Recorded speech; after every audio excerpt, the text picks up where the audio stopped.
sont partout. Télé, internet, radio, concerts. Je parle bien évidemment Des reptiliens. des micros. Oh. Mais que sont-ils vraiment? Selon de très sérieuses constatations, les micros sont des objets mystiques pour de très nombreuses personnes. Lorenzo, Oui. à quoi sert un micro? Oh bah, on en a un. C'est un truc, voilà, t'appuies sur un bouton et ça enregistre. Non? Non. Pardon. Bon alors, commençons.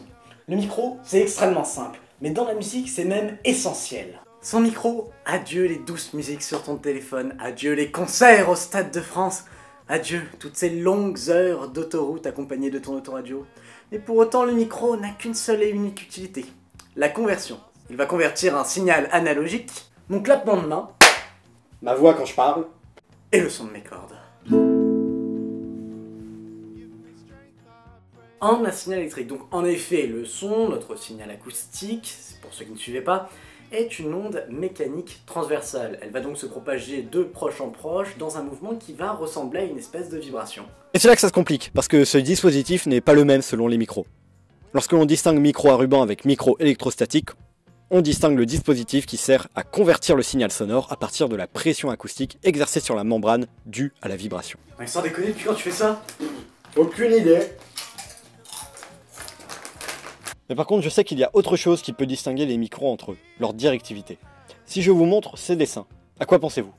Que tous ceux qui ont dit le test de Rorschach sortaient de cette pièce.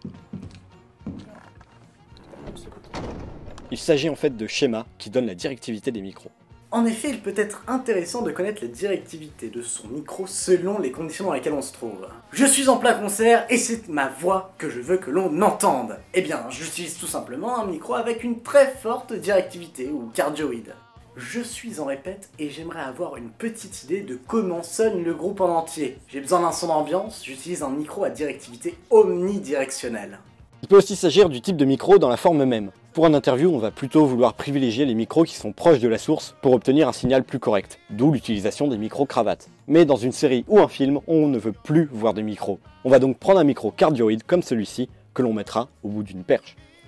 Et ça se complique encore plus lorsqu'on a envie d'enregistrer un instrument. On va prendre le cas des guitares électriques. Là, chaque guitare a son propre micro. Alors à chaque micro, t'as un timbre et un son différent du coup. Personnellement, j'appelle ça des capteurs électromagnétiques, mais fais comme tu veux. Alors déjà, le principe est le même, commence pas à faire le malin. D'accord. Bon, on va prendre le cas d'une batterie alors. Là, je veux bien. Pour une batterie, on va avoir besoin d'un set de micros, c'est-à-dire de tout un groupe de micros qui, placés de part et d'autre de la batterie, vont permettre de reconstituer le son de cette dernière. Et pour revenir au cas des guitares électriques, on utilise bien des micros pour enregistrer une guitare au studio, mais ils sont placés devant l'ampli.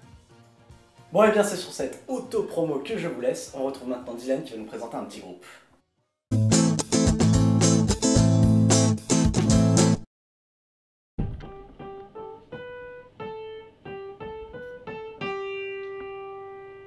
Oh, vous êtes là. Vous allez bien? Oui, c'est vrai que j'ai fait un petit peu de piano. Bref, je sais ce que vous dites en ce moment même. Dylan porte une marinière, il serait donc breton? Non, que nenni, je suis ariégeois. Ariejo, Ariejo mun país, otero tantaima. Enfin, c'est pas moi qu'on va écouter aujourd'hui. La personne qu'on va écouter aujourd'hui s'appelle Sacha. Bon, c'est vrai qu'il joue moins bien du piano que moi, mais bon, c'est pas bien grave, on va s'en contenter.